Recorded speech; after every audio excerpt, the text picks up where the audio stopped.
Hello again, guys. This is another video. This one is for Simple Solutions Lesson 2, problem number 4, if you need to look back at it. But we have in this problem a surface area problem, and it gives you a net.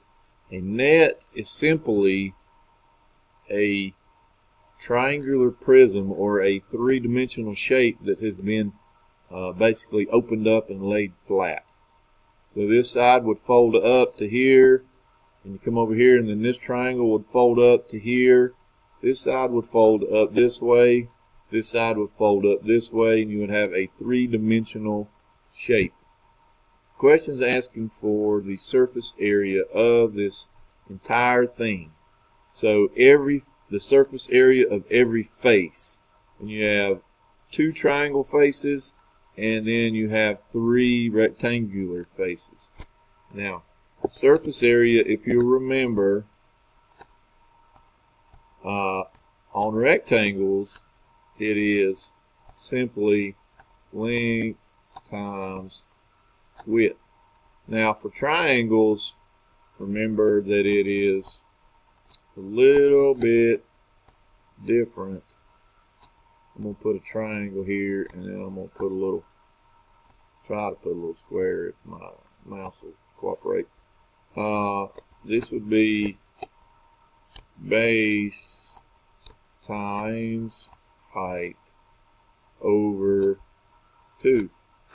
And if you remember from class, if we were to take and draw this square, that triangle is actually half of that square, so that's why we're taking half of the formula. Base times height, which would be the same thing as length times width if it were a square, and then we'll just take half of that. So there's your two formulas. So you have the formula here for this triangle. You have 5, 3, and 4. But if you look, you only have a base and a height.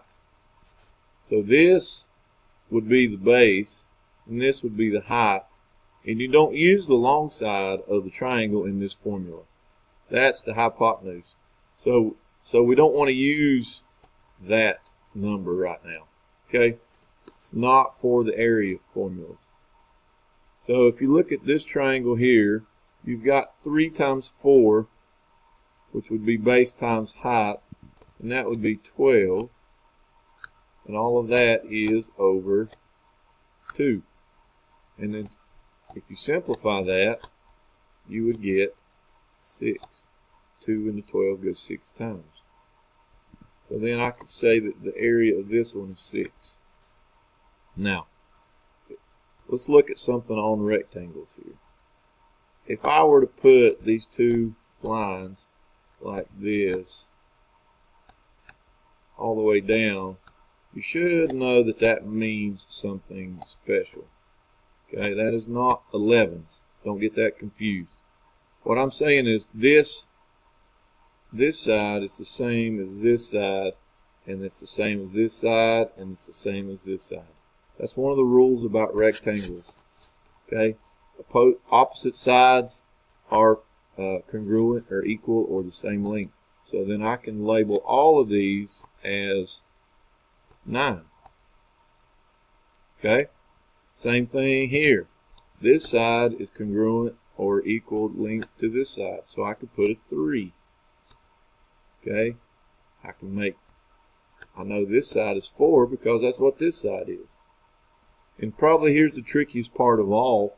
You have to remember that this rectangle here, this side, folds up against this side. Okay, that means this corner touches here. So that means that that is 5.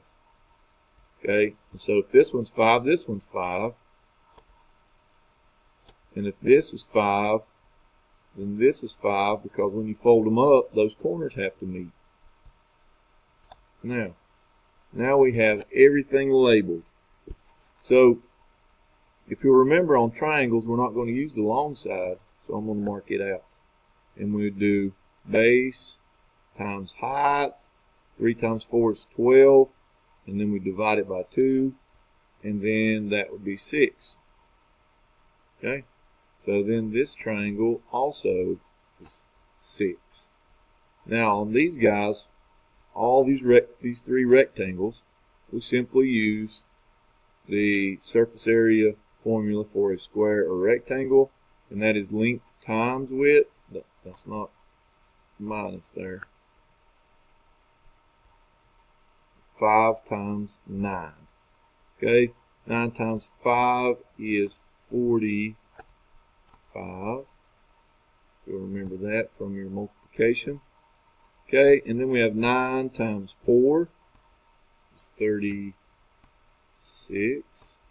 And then we have 9 times 3, which is 27. Okay, now simply need to add up the area of all the faces. So I'm going to add up 40, 40.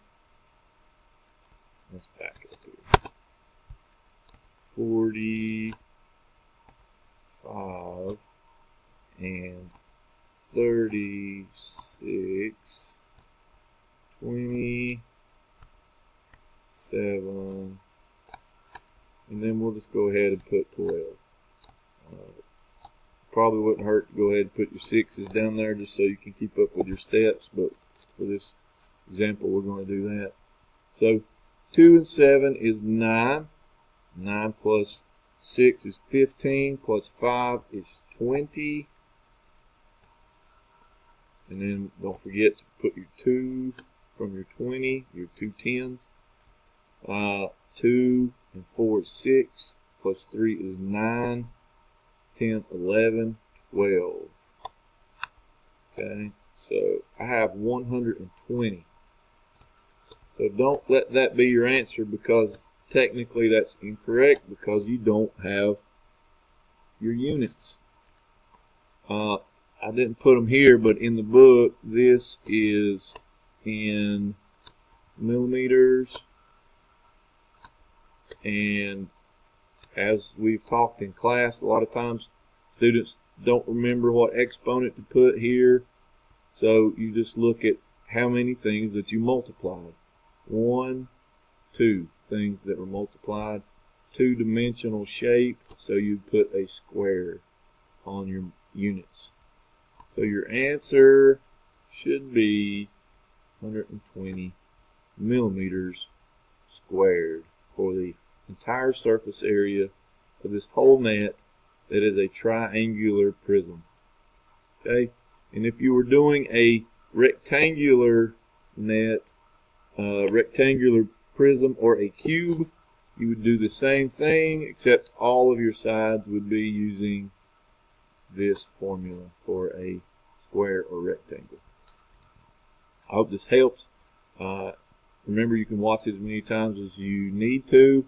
If you have any further questions, you can see me on Remind, send me a message there, or an email, or see me in class.